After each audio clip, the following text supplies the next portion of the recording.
एक समय की बात है जब एक गुलाबी गांव बस्ती बावले पहाड़ियों और हरियाली भरे जंगलों के बीच स्थित थी।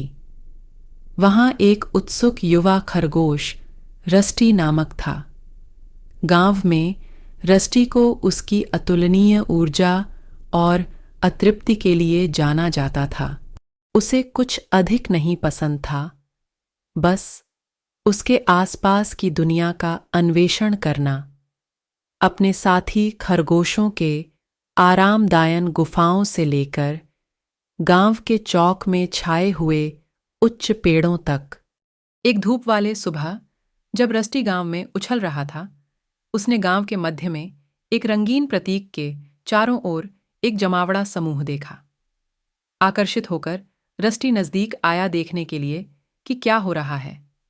उसकी सरप्राइज की बात थी, जानवर गांव के तेज और सबसे चुस्त प्राणी का निर्धारण करने के लिए एक महान दौड़ के लिए तैयारी कर रहे थे। प्रतियोगिता के संघर्ष के आंतरिक रोमांच को देखकर रस्टी को प्रतिस्पर्धा के संभावनाओं के लिए उत्सुक हो गया और उसने दौड़ में भाग लेने के लिए जाने का निर्णय किया, जो खरगोशों, गिलहरियों, पंछियों और एक चुस्त लोमड़ी जैसे प्रतियोगियों का एक अद्वितीय दल था। जैसे ही दौड़ शुरू हुआ, रस्टी अद्वितीय गति के साथ आगे बढ़ गया। उसका दिल उत्साह से धड़क रहा था जब वह गांव की गलियों में छोटे छोटे छलांग लगाता हुआ चला गया। लेकिन जैसे दौड़ आगे बढ़ा, वृत्तियों का उत्साह कम होने लगा। उसने देखा कि कुछ अन्य प्रतियोगी आगे बढ़ने के लिए संघर्ष कर रहे थे। उनके थके हुए पैर और सांसों की शांति उनकी थकान की गवाही दे रही थी। उस समय रस्टी ने समझा कि दौड़ जीतना उसी कदर महत्वपूर्ण नहीं था जितना अपने साथी प्रतियोगियों की सहायता करना।